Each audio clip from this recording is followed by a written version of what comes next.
السلام علیکم ورحمۃ اللہ وبرکاتہ۔ نحمدہ ونصلی علی حبیبہ الکریم، اما بعد، اعوذ باللہ من الشیطان الرجیم، بسم اللہ الرحمن الرحیم۔ الف لام میم، ذالک الکتاب لا ریب فیہ، ھدی للمتقین الذین یؤمنون بالغیب ويقيمون الصلاة ومما رزقناهم ينفقون والذين يؤمنون بما أنزل إليك وما أنزل من قبلك وبالآخرة هم يوقنون أولئك على هدى من ربهم وأولئك هم المهتدون آمنت بالله صدق الله العلي العظيم۔ درود پاک پڑھ لیجیے۔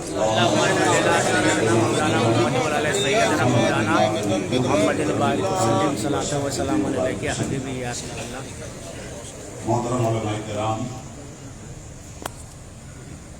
شورا اعتزام، برادران اسلام، آج کی عظیم الشان مجلس جشن ختم قرآن کریم پر منعقد ہوئی اور ہر سال کی طرح مثال دی۔ 2 سال کے گیپ کے باوجود ایسا نہیں لگتا کہ اس پروگرام کے تسلسل میں کوئی خلا محسوس کیا جاتا ہے۔ برادران عارف نسیم صاحب نسیم سحری کی طرح اپنے عارف ہونے کا ہر دور میں اعلان کرتے رہتے ہیں۔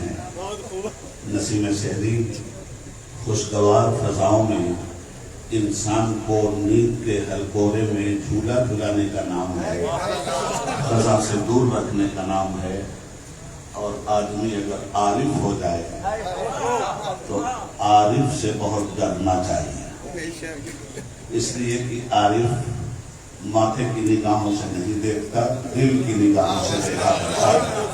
اللہ رب العالمین نے جو انہیں نام دیا ہے، خدا کرے وہ عارف بھی اللہ بنا دے جس عارف کی طرف میں نے اشارہ کیا۔ محترم سامعین، لمبی چوڑی تقریر کا وقت نہیں ہے، میں 2-4 باتیں عرض کر کے اپنی بات ختم کر دوں گا۔ حضرات محترم، قرآن کریم، قرآن کے معنی کیا ہے؟ پڑھی جانے والی وہ کتاب جو سب سے زیادہ پڑھی جائے۔ کتابیں ہوتی ہی ہیں پڑھنے کے لیے، دنیا میں ساری کتابیں چھپتی ہیں پڑھنے کے لیے، پڑھنے والے کم بھی ہوتے ہیں، زیادہ بھی ہوتے ہیں، مگر 1400 سال کا تاریخی تسلسل یہ بتا رہا ہے کہ اس 1400 سال میں جتنا قرآن کریم پڑھا گیا ہے دنیا کی کوئی کتاب نہیں۔ اس 1400 سال میں دنیا کی جتنی لائبریریوں میں قرآن کریم ہے، اتنی کتاب کسی زبان میں کسی زبان کی نہیں ہے۔ پھر یہ کہ قرآن کریم کو سمجھنے کے لیے کئی طرح کا علم چاہیے۔ صرف عربی علم حاصل کر لینے سے قرآن نہیں سمجھا جا سکتا، صرف اردو علم حاصل کرنے سے قرآن نہیں سمجھا جا سکتا، صرف ترجمے کی بنیاد پر قرآن کو سمجھنے کا کما کہو حق نہیں ادا کیا جا سکتا۔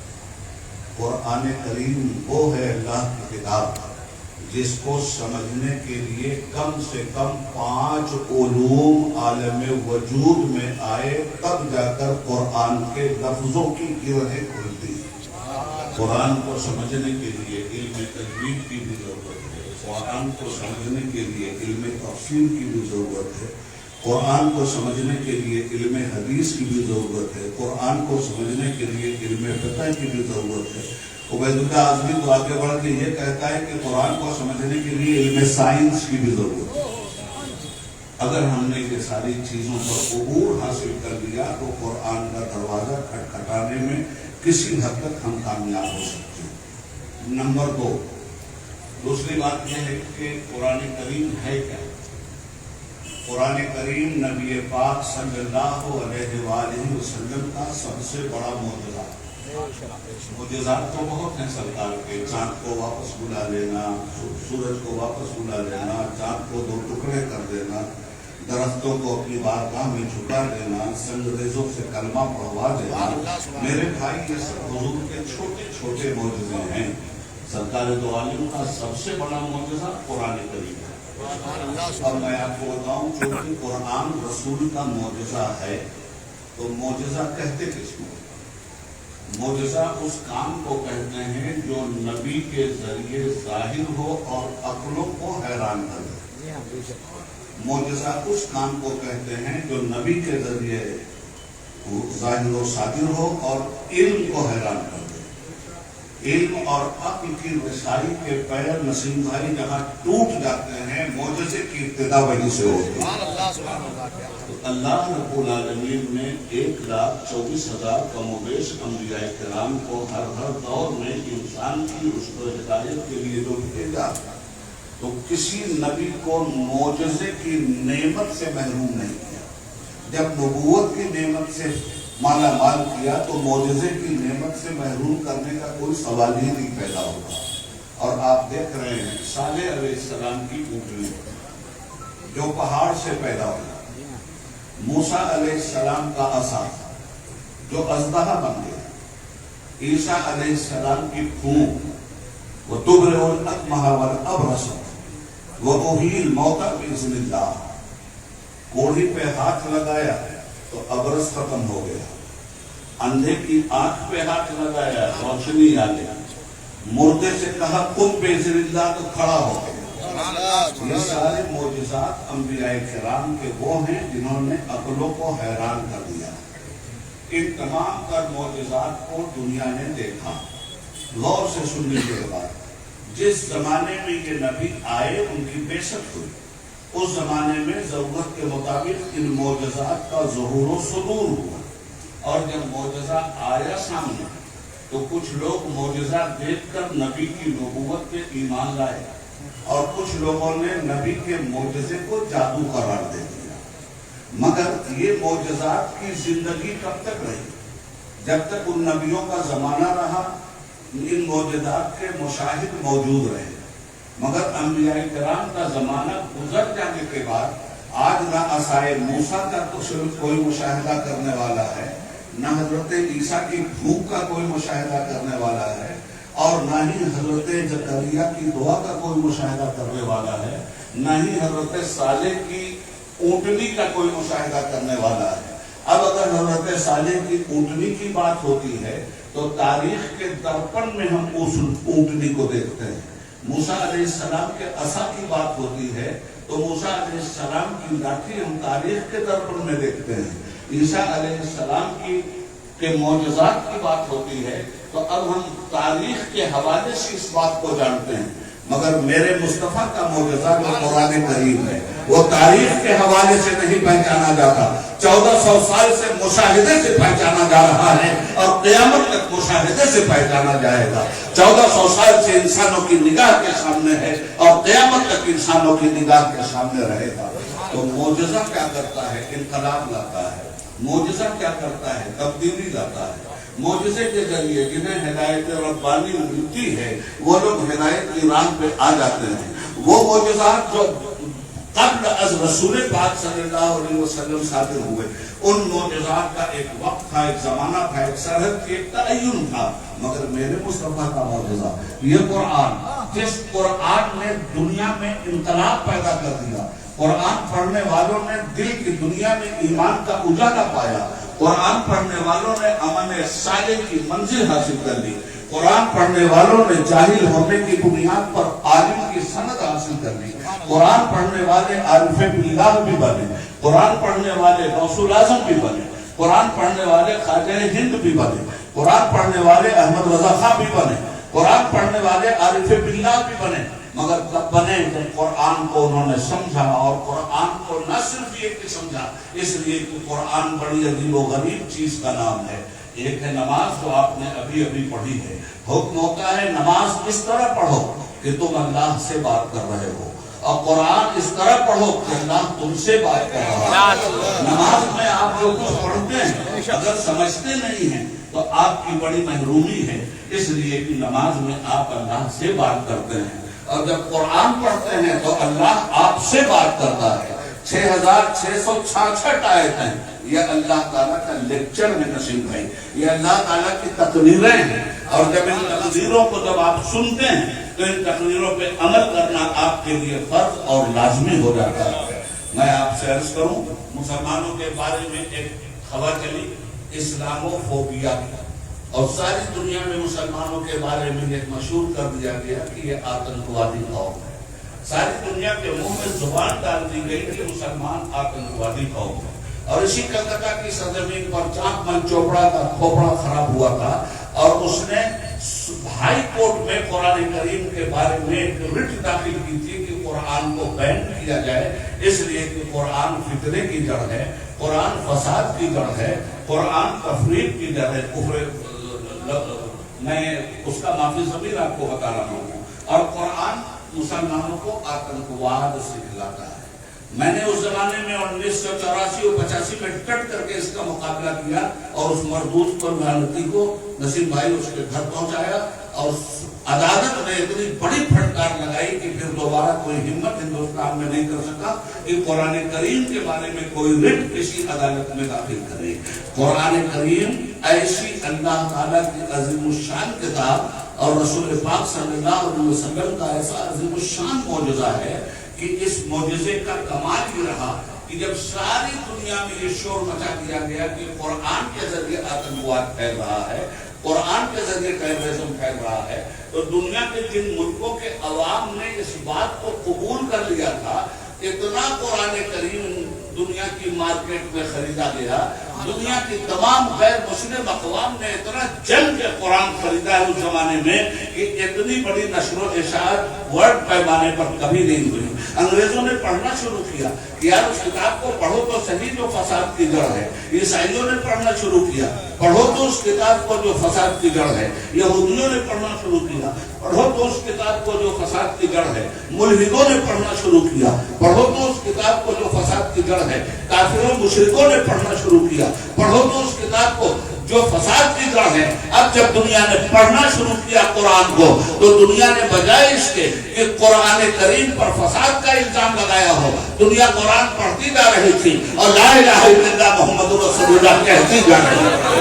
میں بتاؤں آپ کو اس پورے دور میں قرآن نے وہ انقلابی لہر پیدا کر دیا تھا کہ جس زمانے میں قرآن کریم کے خلاف اور مسلمانوں کے خلاف ٹیررزم کی بات کی گئی، اسی زمانے میں غیر مسلم اقوام نے قرآن پڑھنا شروع کیا کہ دیکھیں تو صحیح آخر ایسی کیسی کتاب ہے، مگر جو اس کتاب کے قریب آیا پھر تو وہ اسی کا ہو گیا۔ اس کتاب کے قریب آنے کے بعد آدمی دور نہیں جاتا، اس کے قریب آ جاتا ہے۔ یہ ہے میرے مصطفیٰ کا معجزہ۔ جب دنیا قرآن کو پڑھے گی تب تک دنیا راستے پر آ جائے گی۔ میں کیا بتاؤں، وقت نہیں ہے، ورنہ میں بے شمار دلائل آپ کو دے کر کے بتاتا کہ کس ملک میں کیا ہوا اور کس ملک میں کیا ہوا۔ ایک بات پوری کر کے اپنی بات ختم کروں گا۔ دیکھیے ایک بات میں نے کہی تھی کہ قرآن کو سمجھنے کے لیے علوم سائنس کی بھی ضرورت ہے۔ اب یہ بڑا ٹیکنیکل مسئلہ میں بیان کرنے جا رہا ہوں۔ قرآن کو سمجھنے کے لیے علم سائنس کی ضرورت ہے۔ علم سائنس کا علم سائنس آج کی دنیا کا سب سے معتبر علم ہے۔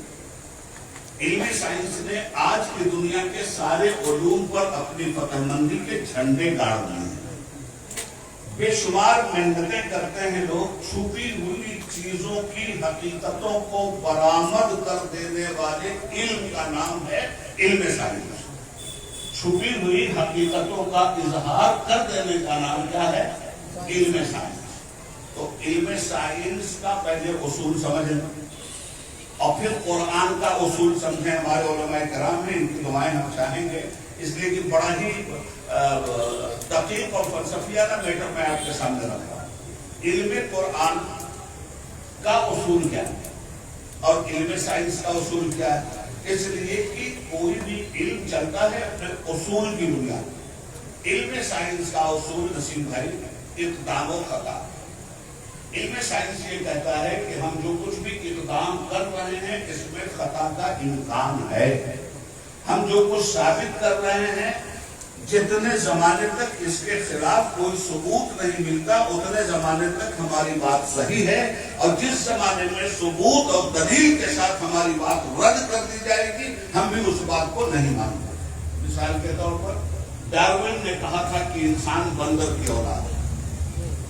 100 سال تک یہ فلسفہ پوری دنیا پہ چھایا رہا کہ انسان الگ سے کوئی مخلوق نہیں ہے بلکہ بندر کی ارتقائی شکل کا نام انسان تھا. 100 سال کے بعد دوسرے سائنٹسٹ آئے اور اس پر جب ریسرچ انہوں نے کیا تو انہوں نے کہا ڈارون کا فلسفہ غلط تھا. دلیل یہ ہے کہ انسان الگ سے ایک نسل ہے، الگ سے ایک قوم ہے اور الگ سے اس کی ایک بنیاد ہے. معلوم یہ ہوا کہ سائنس جو ہے کسی ایک جگہ پہ ٹھہرتی نہیں ہے. ایک چیز اس نے ثابت کر دیا، آنے والے دور میں دوسرے سائنسدان نے اس کے ثابت شدہ حقیقت کے اوپر پانی پھیر دیا. تو سائنس والوں کا ایمان یہ ہے کہ اب جو لیٹسٹ سائنس آ گئی ہے سامنے اس لیٹسٹ سائنس پر تو تسلیم کر لیا جائے. دواؤں کے معاملے میں سائنسی ایجادات ہوئی، دوائیں آ گئی. وہ دوائیں جو کل تک ہمارے لیے شفا کی حامل تھی، آج کا ڈاکٹر کہہ رہا ہے کہ یہ دوائیں منسوخ کر دی جائیں، اب یہ دوائیں نقصان کر رہی ہیں. آج جو دوائیں ہمیں کام کر رہی ہیں ضروری نہیں کہ کل بھی یہ دوائیں ہمارے جسم کے ساتھ تال میل پیدا کر لیں.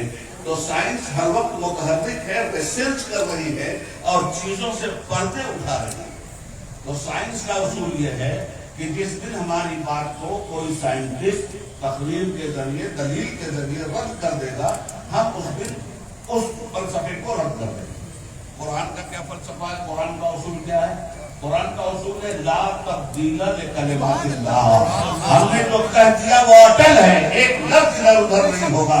ہے قول محمد قول خدا، فرمان نہ بدلا جائے گا، بدلے گا زمانہ لاکھ مگر قرآن نہ بدلے گا.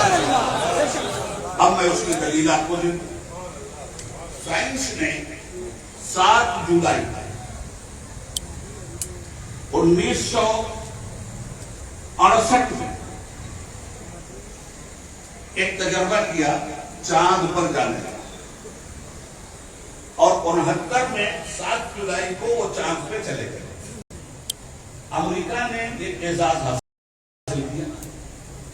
خلا میں مشینی گاڑی سے لوگ گئے اور چاند پہ جھنڈا گاڑ کے آئے.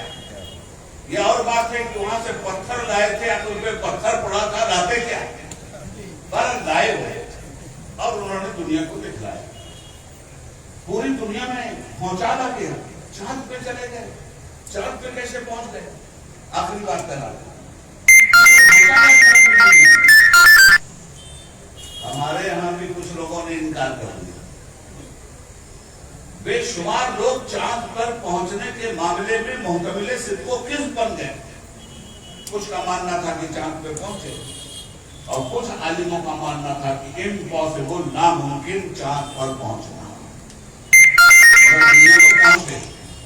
اب سائنسی علوم کا جو اصول ہے ہم اس کی بنیاد پر قرآن کو نہیں دیکھتے. قرآنی بنیاد کا جو اصول ہے اس کی بنیاد پر سائنس کو دیکھتے ہیں. صاحب پہنچ گئی.